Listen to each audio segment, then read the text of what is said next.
Step into my story. I work as a night janitor at a massive corporate office complex. The job isn't glamorous, but the pay is decent, and I like the quiet.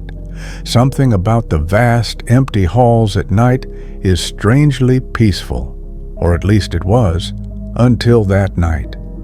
The complex has 5 sprawling buildings connected by glass walkways, each floor housing endless rows of cubicles and conference rooms. By the time I arrive, the last employees have clocked out, leaving me alone to clean up the day's mess. It's usually just me, the hum of fluorescent lights and the sound of my mop bucket wheels echoing down the hallways. That night, everything felt wrong. It started with the lights. As I moved from one section of the building to another, I noticed a few flickering overhead. That wasn't unusual. The building was old, and maintenance took forever to fix anything. But tonight, the flickering felt erratic, almost deliberate, like they were struggling against some unseen force. When I reached the break room, I found a sandwich sitting on the table. It looked fresh, untouched. That wasn't entirely strange. People often forgot their lunches. But as I was about to toss it in the trash, I noticed a single bite missing. Just one.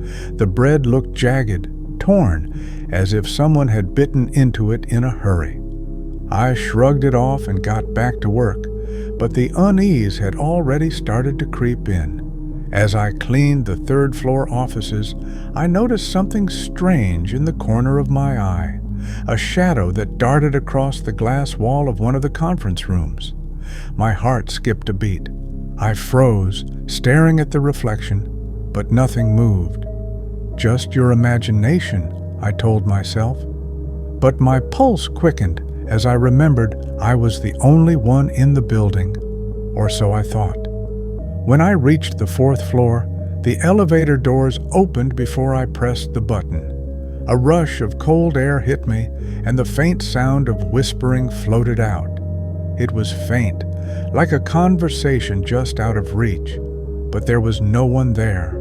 I stood frozen for a moment, the mop handle trembling in my hand before forcing myself to step inside. The elevator hummed as it climbed to the top floor. The whispering was gone, but the oppressive silence that replaced it felt worse. The top floor was always eerie, designed for executive offices. It was a stark contrast to the floors below. Dim lighting, plush carpets, and long, empty hallways.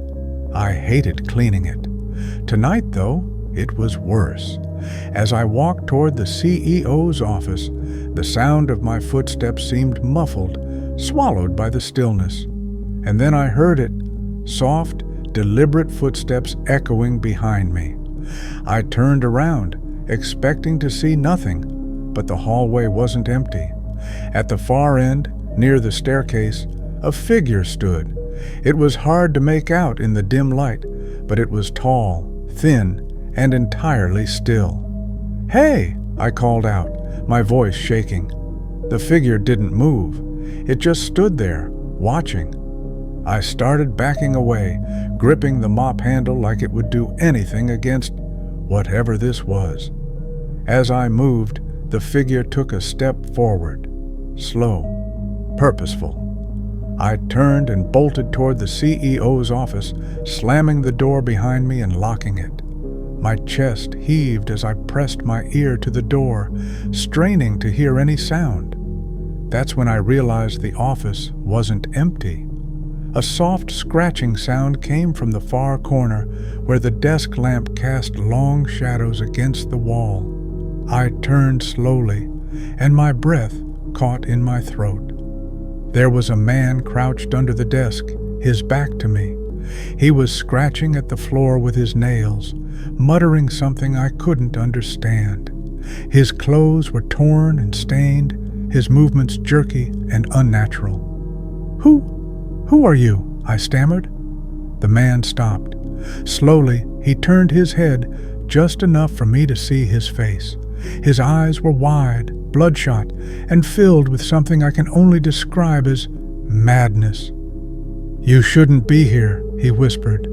His voice was hoarse, like he hadn't spoken in days. Before I could respond, the lights in the office flickered and went out. Panic surged through me as I fumbled for the door. In the darkness, I heard the sound of the desk scraping across the floor and his ragged breathing growing louder. I yanked the door open and ran, the shadows in the hallway twisting and writhing like they were alive. I didn't dare look back. When I reached the elevator, I slammed the button repeatedly, praying it would open before whatever was behind me caught up. The footsteps were louder now, faster. The elevator doors opened, and I threw myself inside, jamming the close door button. As the doors slid shut, I saw the man at the end of the hallway, standing completely still again. But this time, he wasn't alone. There were more of them. The elevator descended, the whispers returning louder this time, echoing all around me.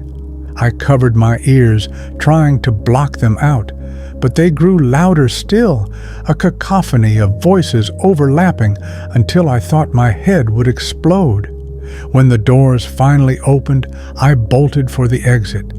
I didn't stop running until I was in my car, the engine roaring to life as I sped away from the building.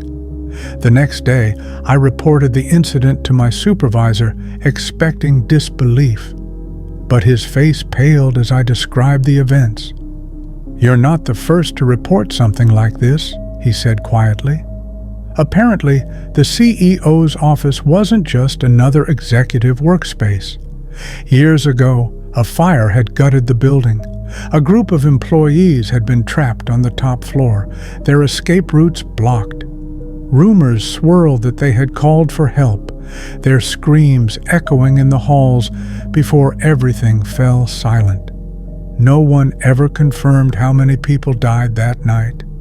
I quit that same day. Sometimes, though, I still hear them. Soft whispers in my dreams, faint footsteps in the night, and I can't shake the feeling that I didn't escape them, not entirely.